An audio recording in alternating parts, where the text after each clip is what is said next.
John, a very good afternoon to you. The city of Johannesburg saying that this breach of their cybersecurity was detected quite early before any serious damage could be done. But how easy is it to access a system such as the one belonging to the city? Well, the reality is cyber crimes and attempts are on the increase. So there's numerous things that could take place. If the basics are not done correctly, if there's easy to guess credentials and those kind of access, and there's no way and any visibility around any intrusion coming in, once someone's in the system, they can create whole new platforms and wreak havoc. So when you talk about having the right measures in place, how does an organization as big as a city go far enough to make sure that the information of millions of citizens is not compromised? It all begins with good cyber hygiene, as I call it. So basically, that's making sure that all systems are up to date and there's ongoing and consistent monitoring. That's what we find in various organizations that is lacking, that you don't have visibility of what's really taking place across the environment. Every single thing is connected nowadays. Websites are connected to back-end systems. Those systems are connected into databases with all this information. And being able to understand what the systems are doing between those gives you the ability to know when something is incorrect. I want to speak about the group we're told is behind this. It's a group that was identified as Shadow Kill hackers. Are they quite well known in the cyberspace, and how common is the presence of such groups? Well, there are literally hundreds of syndicates who are rushing out to do cybercrime.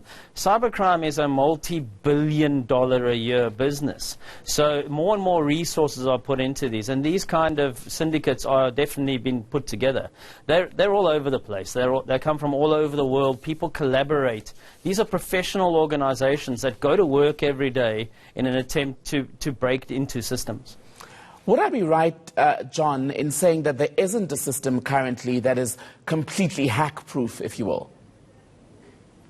Absolutely.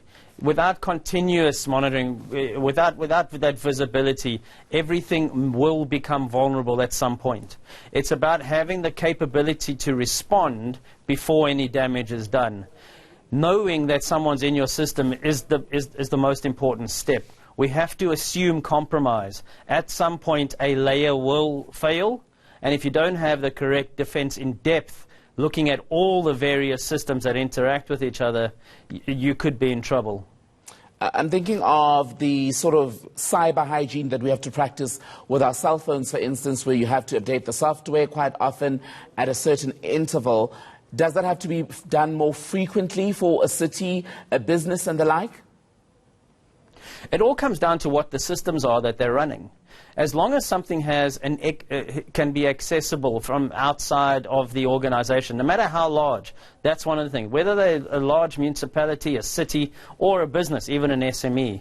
The whole thing is good cyber hygiene comes in making sure that you're up to date, making sure that you know that absolutely, you know who it is that's really getting into the systems, and then being able to respond to it. So on the ransom demand then, John, in the common cases that we've looked at in the past, once a group of hackers or syndicate has taken control of an IT system and is demanding, as we were told in this case, we were reading this morning that they demanded something like 4 bitcoins, how easy is it to get back a system that has been compromised? If you have the correct procedures in place, the best thing to do, in my opinion, is never pay the ransom. Once you pay the ransom, the pieces that you may get back could be infected even further. Alternatively, the best option is to have measures in place that if you are compromised or when, rather restore. Discover where it came in and make sure that that hole is covered. A lot of these attempts come down to people clicking on links that they shouldn't, or going to places and downloading things which are not approved and non-tested.